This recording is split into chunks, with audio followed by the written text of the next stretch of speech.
Welcome to the next edition of the Punk CX podcast. With me today, I am going to be talking to Greg Kihlström from the Agil brand.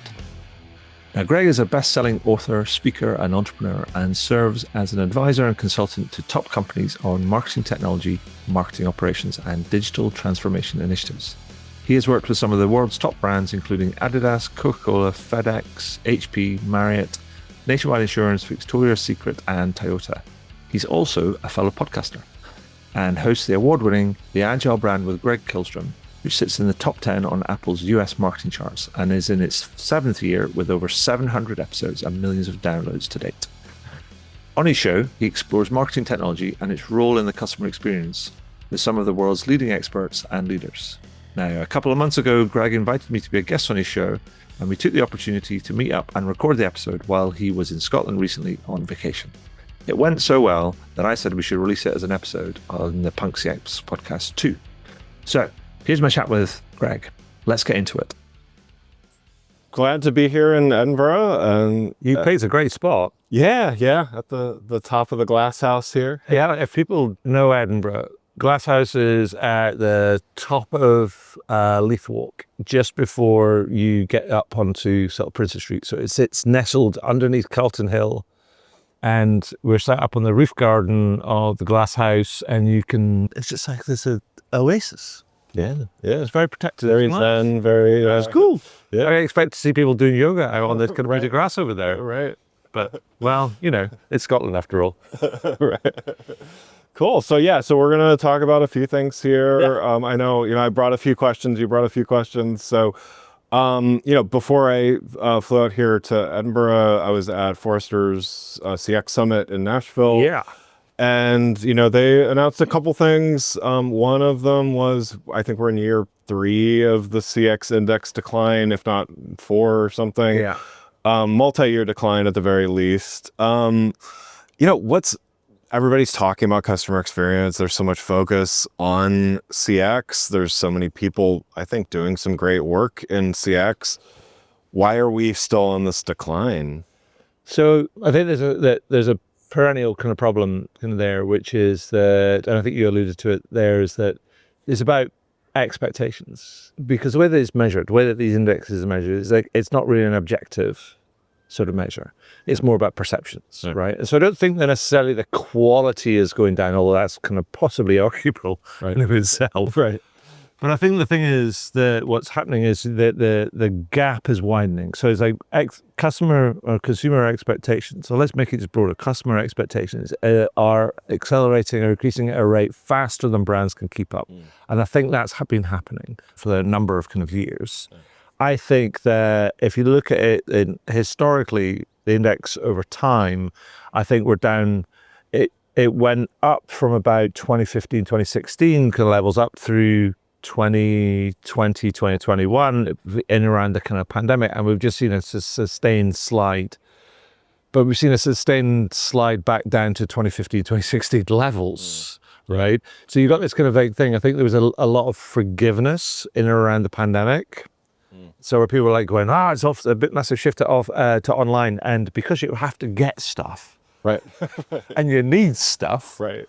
you're like going, when stuff arrived, you're like, oh, Yeah. you're like, that's amazing. Or when you got through somebody on the phone or somebody replied to your email, because we're all in a different mindset. I think there was a lot of forgiveness in there where people were doing things because they had to do things. Yeah. Forced to do things in a way and operate in a different way different to what they've ever operated before. I think there's this big forgiveness, and now we're starting to see this. Well, you need to get your shit together. Yeah, my language, right? Yeah. And if you're not, and I think that's one of the things about that. So, but I do think there's that, and I think that we've got all these brands that are struggling to keep up. But I think the brands don't help themselves. Yeah. Because I've got this kind of saying that I kind of like trot out probably more often than I should. And it says, the future of customer experience is always built in the present. And I think what happens, and this is becoming exacerbated ever since the kind of the post-pandemic, we basically went straight into generative AI just exploding over the world, right? Yeah. And what we've got to is that everybody's rushing to do something with artificial intelligence. Everybody wants to be AI powered or AI enabled or AI first. Right. Right. And fascinatingly, I think we get caught up in that, because when I say the future of customer experience always built in the present, is that people get too caught up in the technology and what they think is going to happen tomorrow and forget about what is happening today, and fixing the problems that people have today. Because and when I say the future is always built in the present, and what I mean is that if you don't attend to the problems that people have today, you potentially forfeit your chance to build on that relationship tomorrow. Right.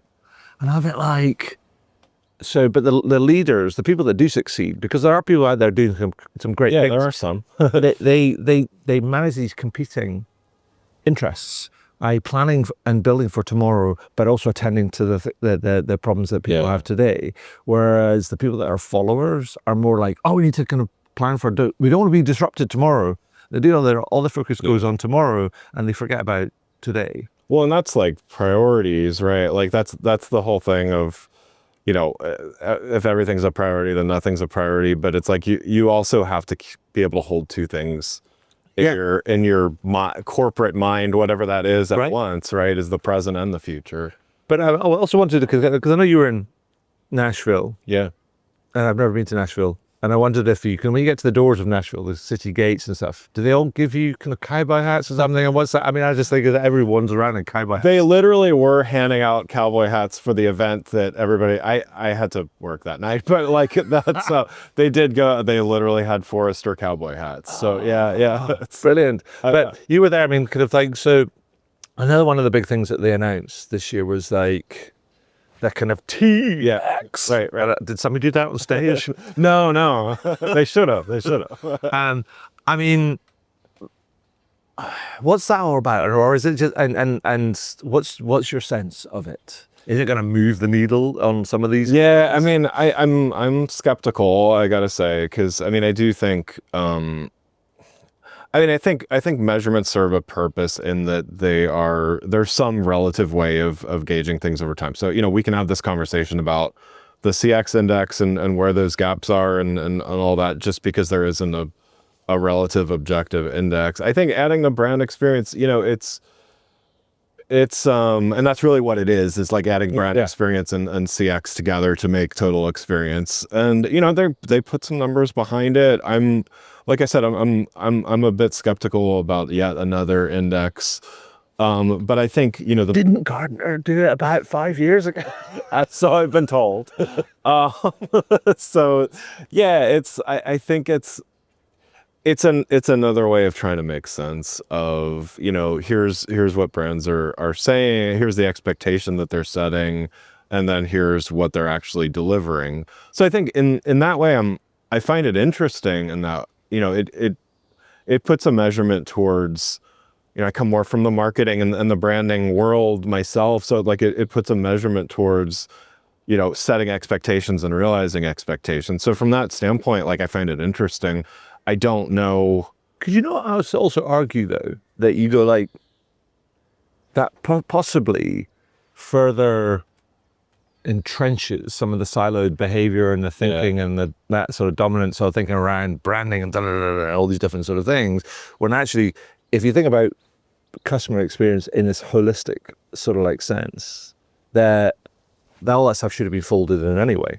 Yeah. I mean, it should be the experience that you have from the initial. Because if we're all going to be customer centric, then it should be, all of those things should be kind of like part of it. So we're talking about a customer's experience, not what we think, what a brand thinks a customer's experience is, but actually what a customer's actual experience is. I wonder then if that's, the CX industry too gets a bit siloed in. No, 100%. So in other words, it's a way of like reminding so now I feel like I'm defending the Forrester CX for some reason. So like, I mean, but I do wonder that, the CX folks are not thinking of as much about the branding part and the marketing part. And so TX is a way to do, again, I'm putting. No. I think you're absolutely right. And I think the thing is, I would say that the kind of customer. I mean, I'll say something slightly heretical. Is that sometimes I wish the whole customer experience industry, sort of like thing, profession, segment, call it what you will, domain. Yeah. Sometimes wish it would go away.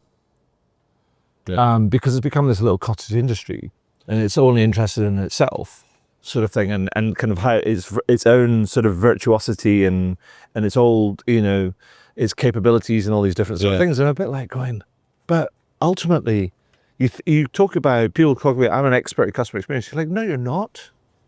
Right. You can't be. Right. Break it down. If it's everything, you can't be an expert at everything. Well, but right first principles, you cannot be an expert at somebody else's experience. Fair point. There's stuff that happens, and then there's what we make it mean. Yeah. So it's a bit like, you're talking about how, you're an expert in something. You're talking about being an expert in something, and people might say this is semantics, but it speaks to how we approach things. Yeah. Like, I like that. Yeah. Yeah, I'm an expert at customer experience. Are you though? Or are you just really an expert in reaching out to people to gain their perspective on what's going on, and doing that at scale and analyzing it, and then figuring out, how do I take those insights and drive them into the business to the appropriate people, so that we can take actions that we can then learn from it, and then we can improve the service, and then we go back to customers and go, we did this, that's great. Yeah. So are you just talking about being a voice of the customer? Right. Specialist? Right. Yeah. Or what are you talking about? Yeah, I mean, to me, that's more like a horizontal thing than a than trying to put everybody in a. I mean, silo is the.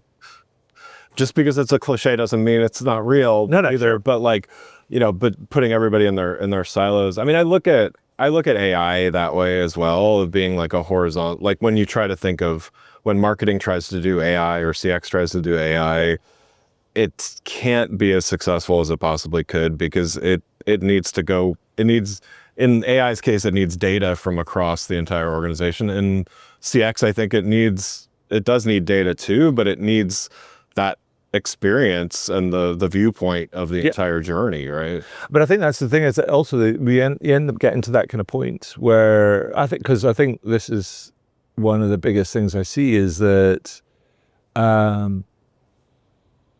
people talk about wanting to be customer experience sort of leaders in this space, or lead their market in customer experience. But yet, you ask them kind of, what's your vision of the experience you want their customers to have? And it's a bit like, it's like a random assemblage of the most recent buzzwords. Yeah. And you look at it, go, that means absolutely zero to your customer. Right. And so I think there's a real sort of gap, a deficiency in that sort of like vision and strategy kind of piece. And what you're seeing is like, actually it's not tied to the business. It's not really relevant to the business. And because, and that, so then it also speaks to the whole, this often perennial problem where the CX space has, where it gets accused of not being able to prove its relevance or its ROI and things. Yeah. And I think it's because we start from the perspective of, here's some stuff that we'd like to do, because that feels nice and fancy and kind of cool. Right. Or the latest thing, rather than saying, actually, go back to the brand perspective, here's where we are. Yeah. This is our market positioning. This is our market reality. This is the promise that we are making. This is how we deliver our promise based on our products and services and all these different sort of things. Bosh, right, fine. How do we execute that in a way that makes sense for the business? That makes commercial sense for the business. That allows us to then demonstrably prove the ROI of our initiatives. Yeah.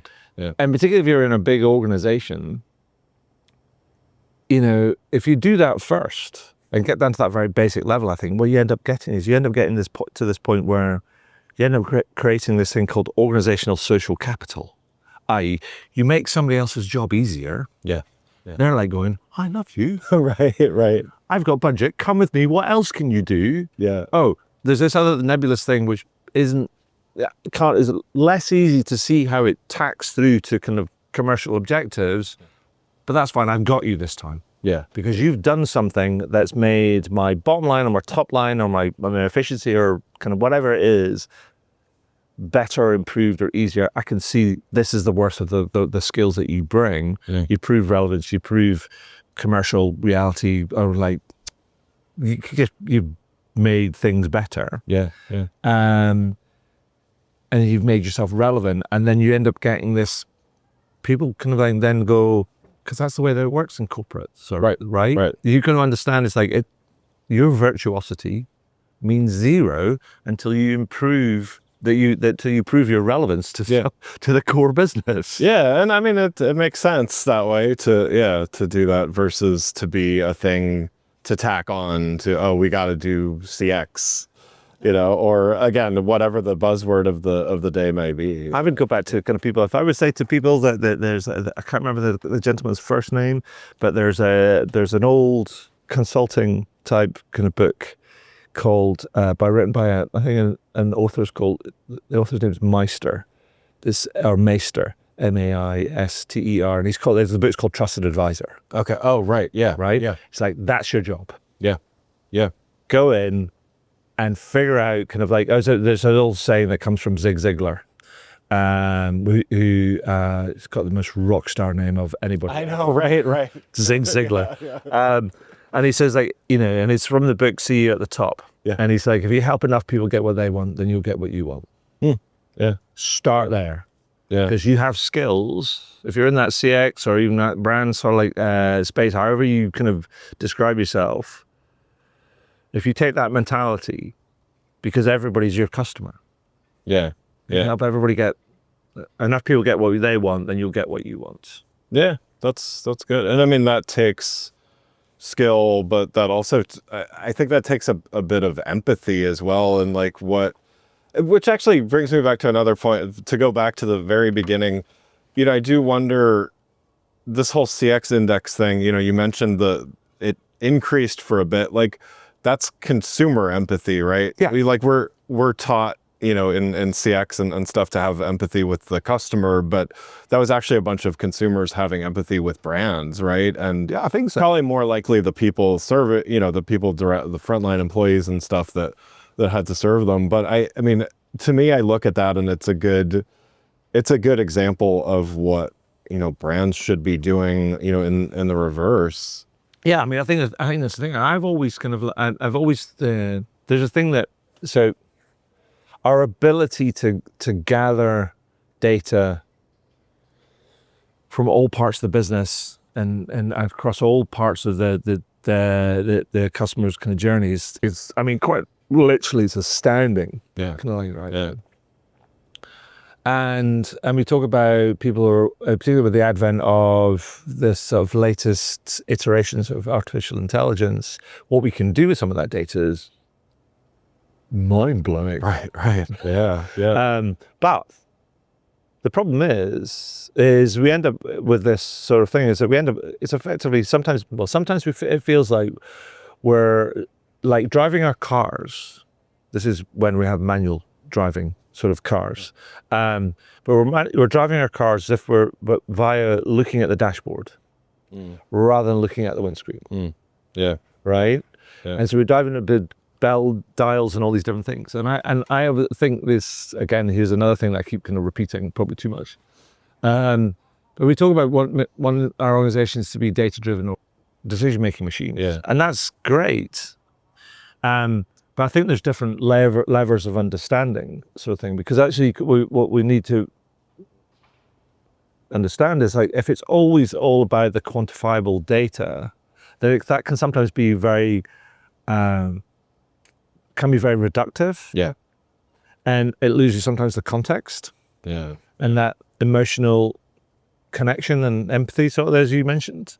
And so I think there's almost like three kind of different like behavioral levels, particularly at a leadership kind of level, which says, in very simple terms, it says like data informs us. And that's your kind of like level one, right? Yeah. And then when people then take that, so that's the quantifiable sort of like stuff. But then if you start enriching that with qualitative stuff, it says, and stories move us. So we bring that in. So we see the data and then we bring the stories and people are like, all right, telling the story, that's great. And you see there's a lot of people trying to do that as much more. But then the third level, which is then becomes an individual behavioral sort of thing as an individual leader, is that experiences compel us. Yeah. And what I mean by that is that you see the data and then you hear the stories and you're like, oh, like, I'm going to go find out what's going on. Yeah. And I'm going to see it in real life, or I'm going to experience it, or I'm going to do that ride along. It's like, do you know, I heard this other day and I was like, well, that's wild. Uber's CPO does drive-alongs and actually does deliveries, and Oh wow, he I didn't know that. he Yeah. runs his own kind of like thing. I heard about it. So that it's called Session something. I can't remember. Yeah. But he does his thing. He kind of like for X number of hours every month sort of thing. He's out on the road doing deliveries, picking up people, doing all these different sort of things because he's like going, we're a product. Yeah. We're a product company, right? I have to understand how all this kind of like stuff kind of works. And I see that's what sometimes I see kind of when I hear stories about people doing that. Like I know that Josema Ship Chandler, who was the CFO at Twilio, but now became the CEO kind of just over a year ago. Yeah. When he became that was the first thing he did. He was like, right, let's go find out what's going on. Yeah. Yeah. And he just went, I'm going to go talk to customers. I'm going to be out in the field, talking. And it was no coincidence over the next year, they grew by 10, 15%. Yeah. Wow. Yeah. And you're like going, all you're doing is you're connecting senior execs to the kind of the front line and what people are really experiencing. Yeah. And I think for me, that's the thing. It's like the thirst or the hunger or the desire to understand. Yeah. Yeah. And to go beyond the data and go beyond the stories to actually kind of like, to really feel and to connect with what people are actually saying on the, on the street. And it returns that empathy kind of bit. Yeah. Yeah. Yeah. I mean, because to your point, I mean, you don't get that. A dashboard is at best directional, right? And ideally it's sometimes it's useless, but like ideally it's directional, right? So, but yeah, getting that, yeah, I mean I know like USAA, like the first week or two you're there, a big insurance company, they're you're doing customer service responses and stuff like, Zappos I think was famous for that as well, so yeah, just that frontline experience of. But I do think that something I wrote about the like a while ago, and it's like we tell ourselves that we value this sort of like stuff, but we value it when it's important to us. Yeah. But in reality, we don't, and that's the ugly truth of it. Like in the pandemic, we're like going, yeah, we love all the kind of the healthcare workers, the delivery drivers, all these different, they're doing all this stuff that we kind of like need at the point. Yeah. And like in the UK, people are out kind of like banging pans and stuff and kind of like, Yeah. 3 cheers for all these kind of people. But then after everything kind of changed, and then they realized the people in these industries, whether frontline delivery workers or postal workers or healthcare workers, they've not had a raise for years, and then they started going on strike, and people were like, "Oh, seriously, you can't go on strike." Right. You're like going, "Are you?" It quickly turns, right? Yeah. And so there's a difference between what we say that is important to us, and what is actually important to us, and what is the thing that shows up is like actually what you do. Yeah. Yeah. And so whether you're a brand marketeer, whether you're a service professional, whether you're in leadership or ops or whatever, actually there's a difference between what you say you care about and what you actually do. And actually the difference, and this is what I mean about the data and the stories and the experiences, actually going out as a leader, going out and actually making time to go and speak to people and to understand the perspective and understand kind of how things kind of fit together and work and all that sort of like stuff and what the real experience is. Yeah. It goes back to that whole idea. It's like the old Toyota idea that going to the Gemba. Yeah. You get that from being a lean, agile professional. Right. It's like people talk about doing the Gemba walk. You're like going, yeah, but here's the thing. It's like doing that takes time and effort, but it also takes a beginner's mind. Yeah, good point. Yeah. It's just that you don't go as if you're like going, oh, look at me, I've got my big title. You're like going, I'm just going to go. Yeah, I mean, it gives you a whole, because I mean, I think I think what you're also speaking to is like, I think surveys have their place, but to what you're saying, people don't. I am very suspect of survey results at large. So I like any tool, I think they can be useful. Even the real time data, like I think the trick is all of it, right? Yeah. Because you don't have time to do ride-alongs with every single customer, of course. No, not at all. And yet that gives you a depth that you would never have otherwise. And the real-time data that we're able to capture so easily now gives us another view. The surveys give us another view. Tying all that together, I think, is that's a rich stew, right? Yeah. And that's what you're doing is I think what you're also doing is you're not abrogating responsibility for insight to a data set over here. Yeah. What you're also saying is like, that's brilliant. I love that. I am going to bring my own rich context over here. Now, that might be subjective, but what it does do is allows you to question that. Yeah. Kind of you interrogate that larger data set based on kind of what you've seen and kind of like heard, just in a way rather than going, I'm going to take that as just read as it's coming. And you're like going, but I've got this thing over here and I don't see that.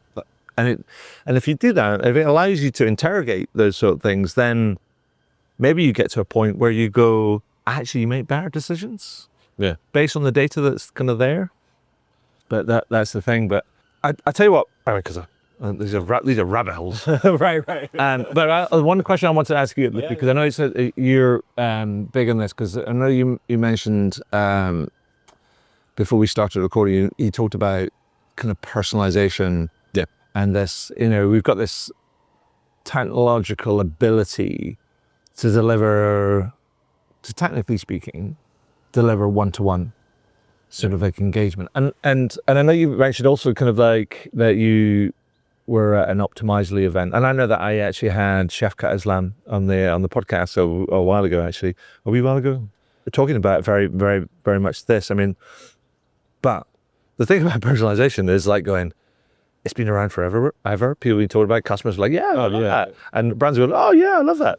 And then, but then not producing the results that they expect. I mean, is it like, where are we at with that whole personalization sort of like thing? Is that, again, is that like one of those things, because it seems like it's, if you're a marketeer, particularly if you're a marketeer that's driving kind of like brand, and you're designing and trying to execute kind of campaigns, whether that's in new customer acquisition, whether it's in brand, whether it's in kind of like retention and loyalty sort of things, is people that whole personalization thing has been around for a long time, but I'm not sure it's driving the results for it. I mean, where are we at? Do people still want to do it?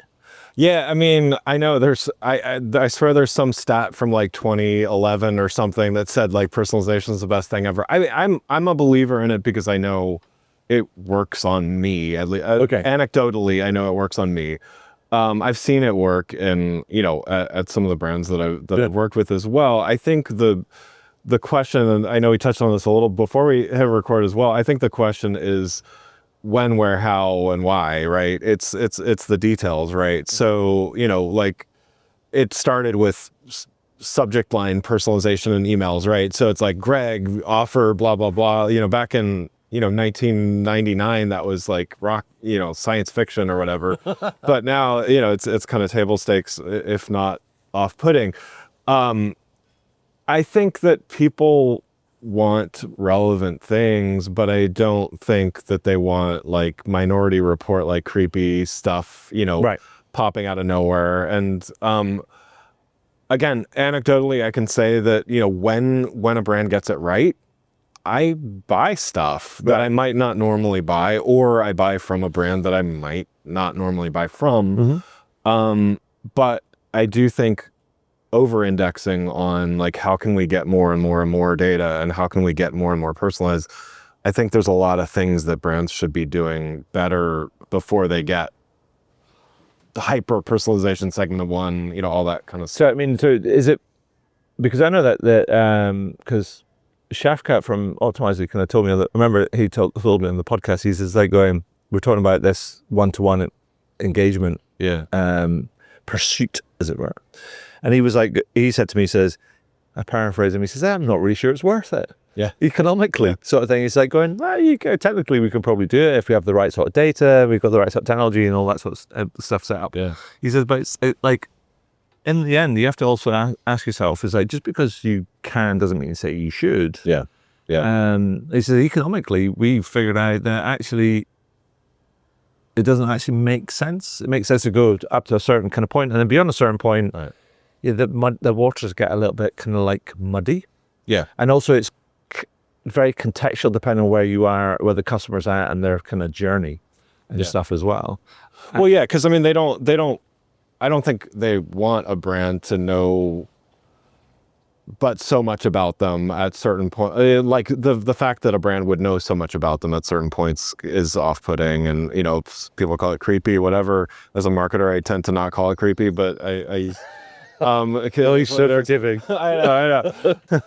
But I do think. I think here's the thing that I kind of think that is also the missing piece in all of this sort of like stuff. And again, you get back down to kind of different types of data. Is that oftentimes customers give brands permission to use their data, sometimes not knowing what they're giving their permission to do the data, what the data for. Right. Now, and then there's also things where customers will say, oh yeah, I want personalization, but then what they understand as being personalization and what brands understand as personalization can be two different things. Yeah.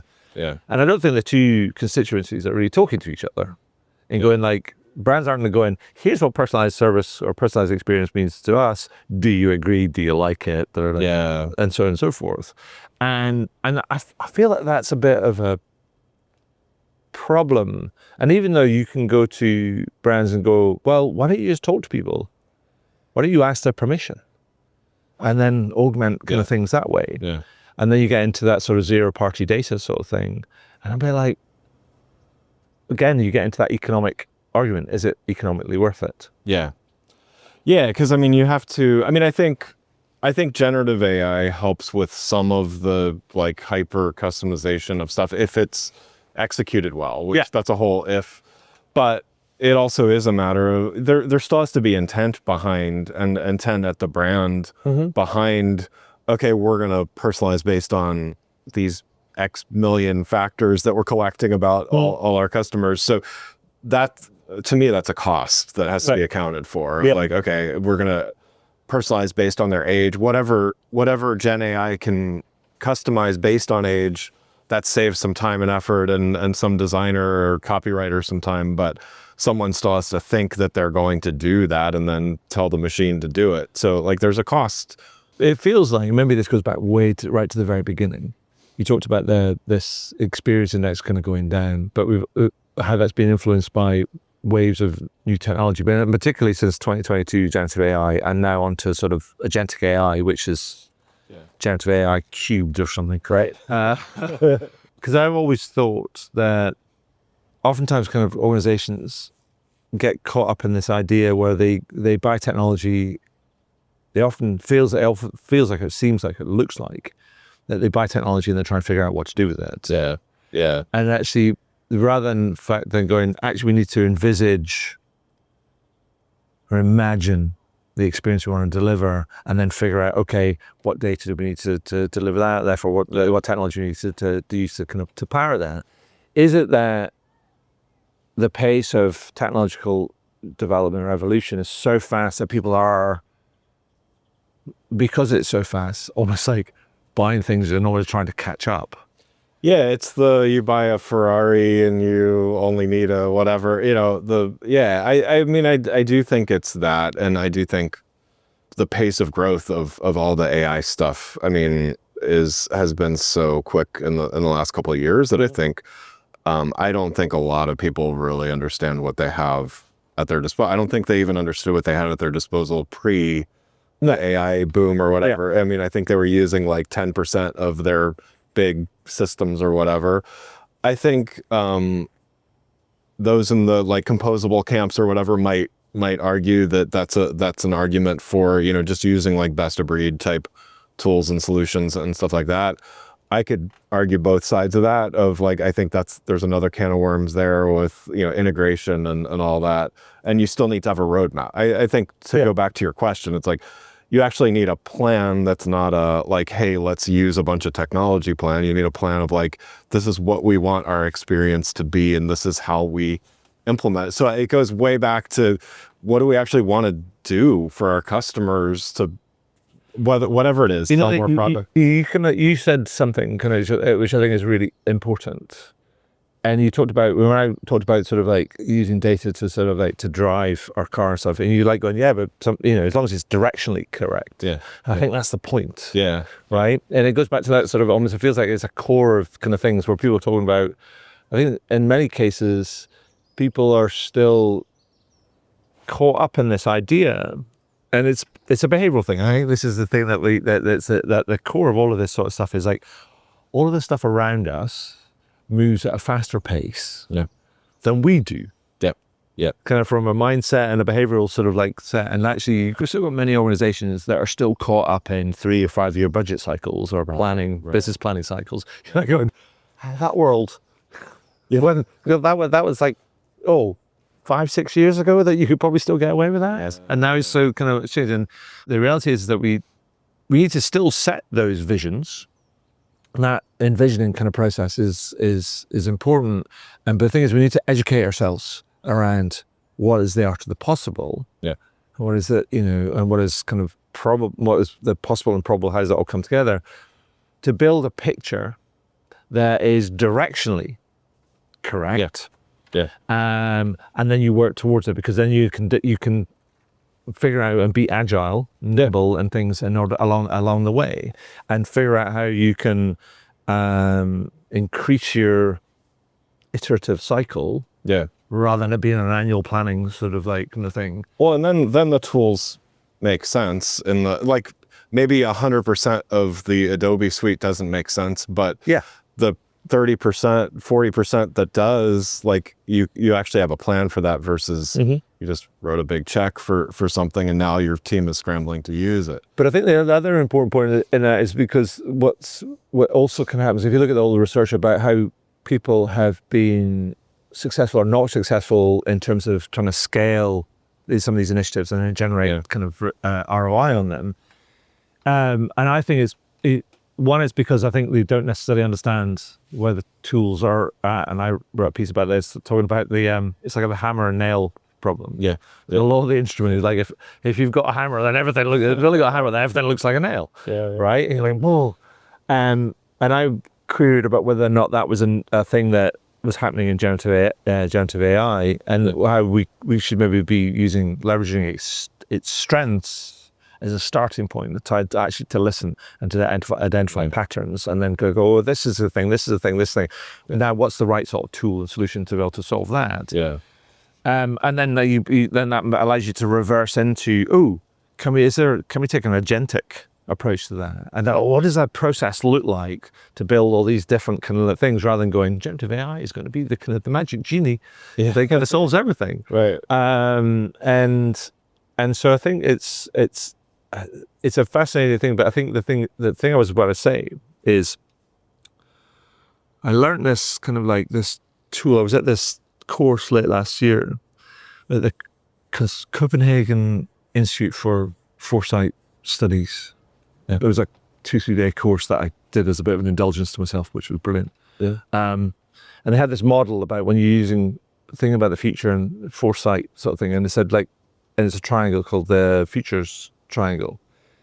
And the two of the corners of the triangle, the one is that you've got these forces that are pulling you into the future, like the promise of future technology and all these different things.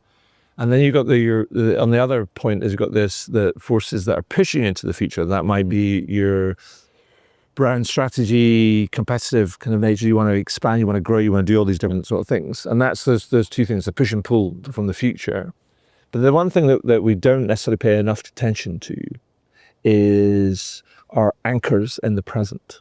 Yeah. I kind of like, you have all these push and pull, but if you don't address your current reality, and what are the anchors that you have to address and the challenge you have to address, then you can't it limits your potential, your ability to kind of to leverage, kind of like, or exploit, or capture, harness kind of the potential, in the future. And it feels like to me that's a sort of thing that then, when you're talking, to go back to that sort of idea about when you need to be directionally correct, you have to be cognizant of where you're coming from. Yeah. Well, I mean, because consumers are learning this stuff too. I mean, consumers are a lot more okay with using AI on their own, or interacting with AI even, than they were 5 years. I mean, they still may not love the dumb chatbot thing that, is the doom loop or whatever, but they're much more comfortable. So like, we're all learning as we go, right? Yeah. No, indeed. And I think but I do think there's, so those things about, like, you think about the chatbots and stuff, it's because that if you speak to any consumer, or see any sort of research sort of thing, you look at it and go, why don't you just fix that? Yeah. Why don't you just make that better? Right. Because if that's the first thing that people smash up against you, now whether it's by their choice, or you try to drive them down that sort of thing for whatever kind of, I can name an airline that just forced me down that path. right? You're like going, the best thing you can do is, I'll tell you what, make it not bad. Yeah. Right.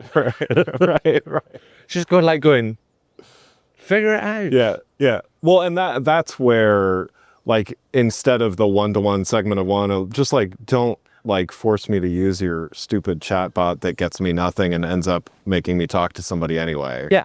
I mean, it's like going, if that's your front door, then make it a decent front door. Yeah. And make it easy that if I need to jump out of it, then that's kind of fine.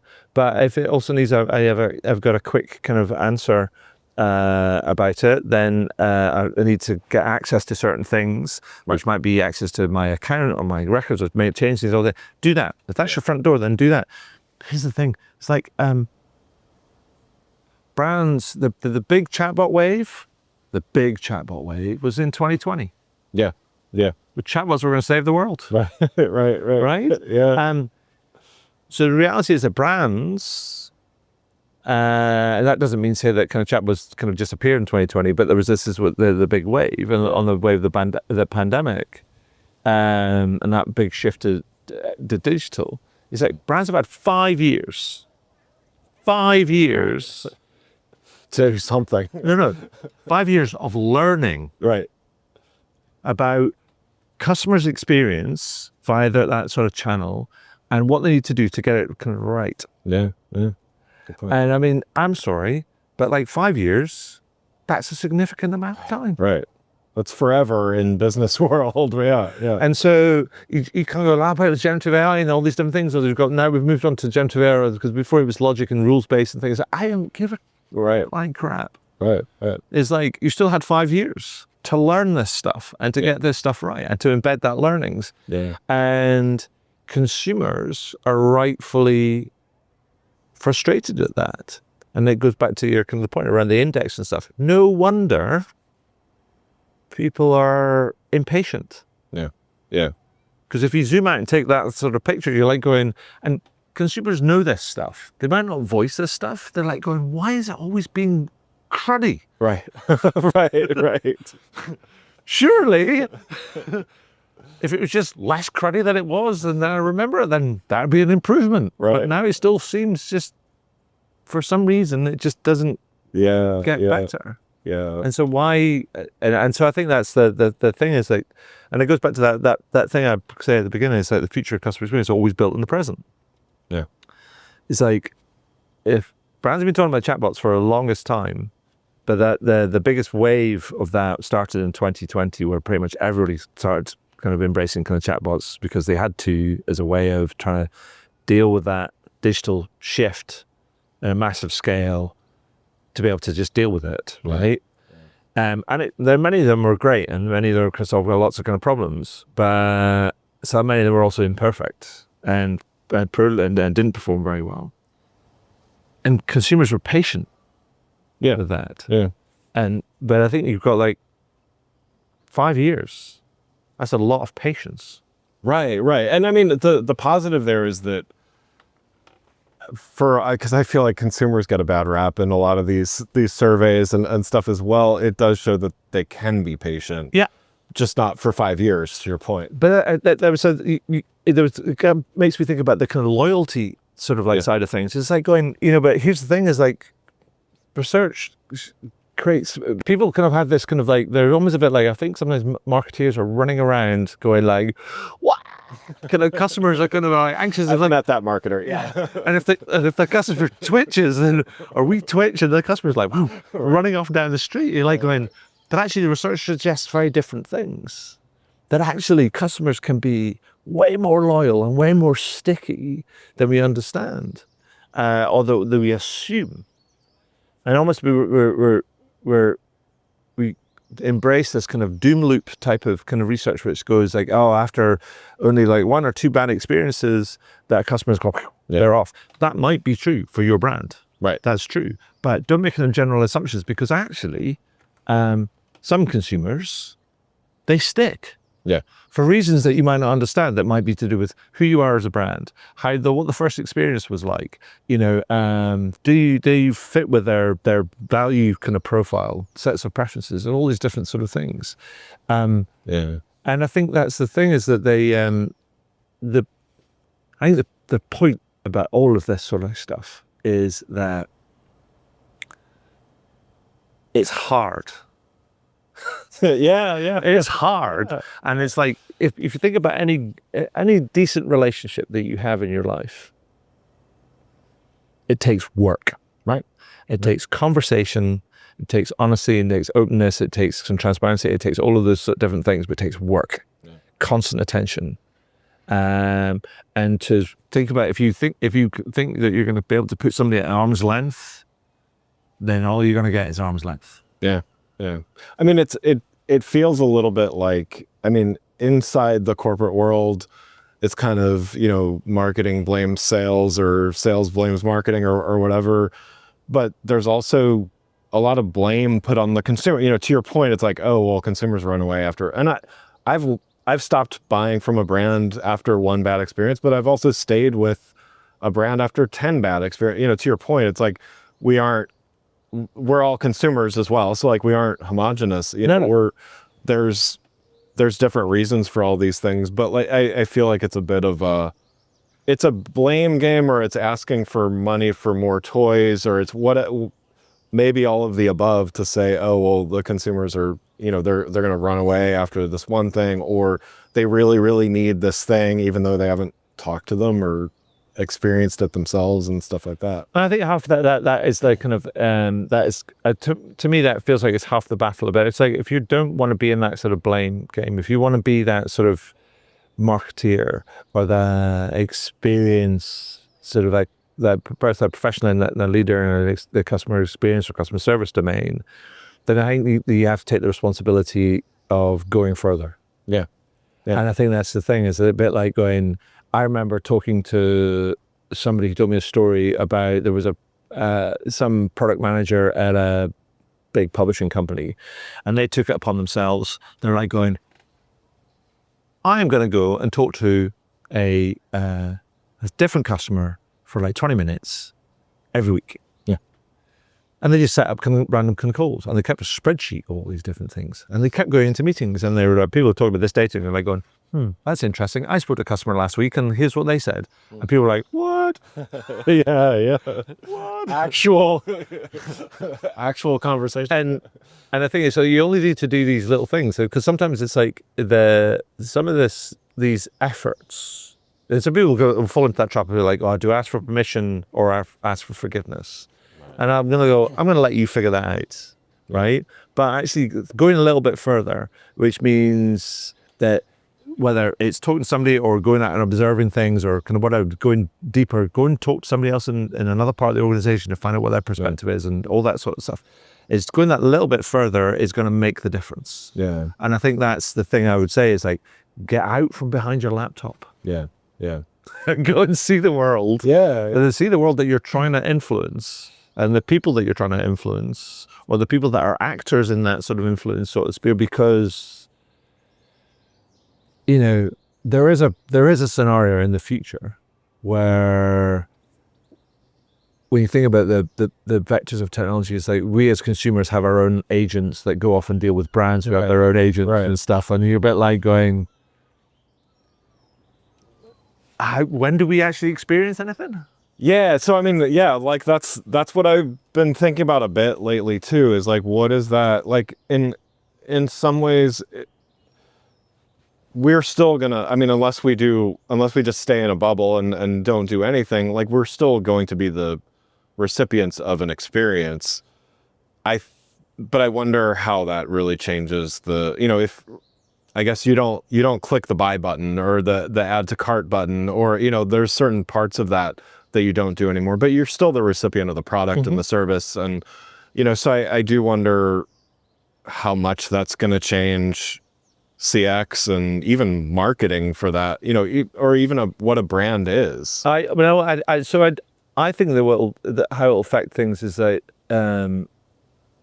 because I think it's all going to be, a lot of it will splinter. Yeah. I think there's I think if you think about things, you split things up into almost like two axes, kind of like it's like a 2x2 matrix. And anyways, God love them. If you imagine on the kind of the x-axis, it's that you've got this continuum that goes from low tech to high tech, and that can all be relative, right? Yeah. And then on the other kind of domain, the y-axis, you've got low touch to high touch. These four sort of segments. Yeah.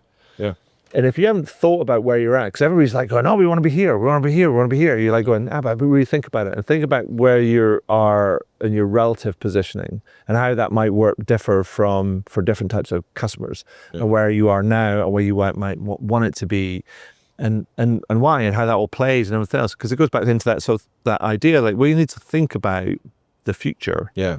Because I do think it will split off and they'll be different. Even now, if you think about it, there are still valuable opportunities in that that kind of high touch, low tech sort of space. Yeah. Like people will still pay a fortune for a handmade suit or a handmade pair of shoes or all these different sort of things, because we appreciate the time and the art and the craft and the individualism, the individuality of the thing. Yeah, I mean, so this is my second time at this hotel. Stayed here 3 years ago.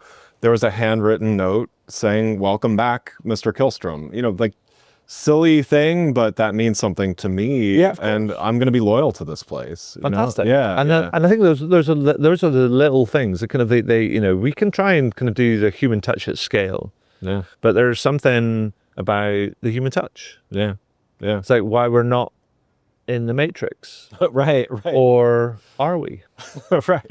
Well, and yet the reason they know that I was here 3 years ago was because of data. Right. But it's like, to me, that I like that part of it is like, that's actually using data in a way that's meaningful and empathetic to a customer. So thanks, Marriott, for this isn't sponsored by them, but no, exactly. And I think that's you're turning in that data into insight, into action, right? Into action, which kind of makes a lot of sense, right? And it makes sense because it has an impact, right, on people, right? And it understands their behavior and what's the thing that's going to move the needle, right? And so I think that's a great example. You come to the hotel and they remember, and it's because they've got data, and then they've actually been able to go, Greg's been here. Let's write them a note. Welcome back. Great to see you again. Hope you have a great day. Let us know if there's anything we can do to make your stay more pleasurable. All these different things. And you're like going, you remembered? Wow, that's cool. Yeah. It's and you will remember that. And I guess and I guarantee you one thing: you will tell that story probably more times than you should. Yeah. To explain kind of like the power of doing that and connecting all those kind of like dots, because that stuff is meaningful to us as human beings. Yeah. Because it means that we are seen, we're heard, we're remembered. Yeah. And that's the stuff that lasts in our minds. Yeah. And if technology can allow that, that's a whole, right? Yeah. And I think, we see it on our phones and things every day where you kind of, you get these memories and photographs, old photographs that gets churned up and go, hey, remember this? And you're like, oh, look. Because sometimes our memories are rubbish. Yeah. And the odd prompt here and there is good fun. But I think there is this kind of like a vector where it's like everybody's got their own agents doing their own sort of thing, and then how do we experience things? And I think that is some people say that's brilliant, kind of this idealistic utopian sort of kind of future. Some people say it's a slightly dystopian sort of thing. But I think the thing is, if we don't decide what we want, then inevitably we'll get what we get given. Right. Yeah. And I think that's the same for both customers, but also kind of brands. And brands have to decide what it is that they kind of want. What sort of relationship they want to have with customers. Because it's in your hands. That's the kind of the point. And there is this big technological wave that's coming, but it's like, you don't actually have to eat everything. Yeah. You don't actually have to jump on that bus. You can pick the things that you can want that make the sense for your brand and the experience that you want to deliver. And I think that's the point. Is like, and you are actors that have agency in this sort of space. You have to exercise that agency. Yeah. Love it. I know that I've kind of yabbered on. Oh, no. About lots of different things. Let me ask you a question, a couple of questions, Greg. Yeah. Because this is going to go out on both your podcast, The Agile Brand. Big up the Agile Brand. It's a machine that everybody should check out. It's also going to go out on my podcast, the kind of Punk CX one, which is, not as much of a machine in terms of its kind of like its volume. Very good podcast, though. Thank you. Highly recommend it. Thank you. What I would also, so I've got a couple of kind of quick things that I do at the end of my podcast, then quick fire questions. And one is to boil things down. And I say, Greg, if people want to improve their customer experience, what's the one thing that they should do? What would be Greg Kihlström's best advice? Yeah, so you actually already mentioned this phrase earlier, but just because you can doesn't mean you should, is like something I live by. Right. So, I think it really is about asking those tough questions about like, what do you really want to be to your customers? Yeah, perfect. Second one, which brand has taken a more punk approach to customer experience and why? Yeah, I have a hard time with this one. I have some brands that I'm very loyal to.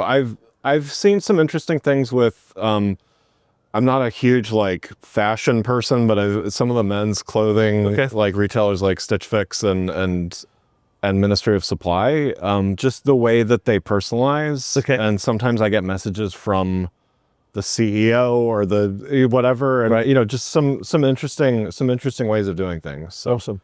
And then one final thing, even though we're sat in a very lovely space, and it's July in Edinburgh in Scotland, it's very lovely. Yeah, it's beautiful. It's a beautiful day, and it's a beautiful spot, which is brilliant. But I also realize that the world is in a very weird place right now, and there's lots of doom scrolling going on. So I've been asking people to give me a good news story. Yeah. So Greg, tell me a good news story. Tell me about something that's positive, an interesting or exciting thing that you've heard in the last kind of week that you've gone, oh, I like that. That's cool. Well, so I've been on vacation for the last, which news in itself, I guess. But so this is my 10-year wedding anniversary. Congratulations. So I would say in my world, that's pretty big news. So congratulations on that. I think that's kind of brilliant. And what a lovely kind of like, you've got some great weather right now. So they do say when you come to Scotland, make sure you bring enough for the four seasons, because you can't get the four seasons in one day. But thank you for that, and congratulations on your 10-year anniversary. That's awesome. Thank you. And are we all done? Anything else? I got a question for you. Okay. I ask everybody. So, what do you do to stay agile in your role, and how do you find a way to do it consistently? Oh, right. So I was thinking about this kind of question when I was traveling kind of up here, and I thought I'd do something in slightly left field, as is my want. So stretching. And the reason I say that is like for the last kind of few months, this has been the first for me, is the last kind of few months, about 3 months ago, I had, for the first time ever, this sciatica flare up. And it was horrible, painful. I was kind of largely immobile for a wee while, or shuffling around, kind of like bent double, like an old man doing. And that's much, much better right now. But a lot of that's been helped by physio and stretching and all these different, and also just the passage of time. Yeah. But I think the point is relevant about stretching, because stretching allows you to stay agile, to stay nimble, and it's a practice of doing things. And I thought about what does that mean? Physically, I'm stretching and doing those sort of things and paying attention to what's going on with me.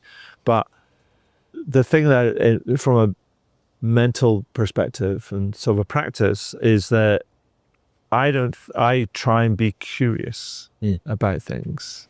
I try not to make assumptions about sort of stuff, and try and look at things from different angles. And I think that's the thing that allows me to stay agile, because agile is not a practice, it's not a process, it's not a method. Right. It could be all of those things, Right. but it actually starts with is a mindset. Yeah. And I would say that agility of the mind starts with being curious. Yeah. Love it. So stretch your mind. Wonderful. Love it. Great. Wow, what a great interview. I hope you enjoyed it. I know I did. Find out more about me and the work that I do at adrianswinscoe.com. Do leave a review on your favorite podcast platform. And if you have any comments, feedback, or questions about the podcast, then feel free to send me a message to podcast@adrianswinscoe.com. And do tune in again. Thanks very much.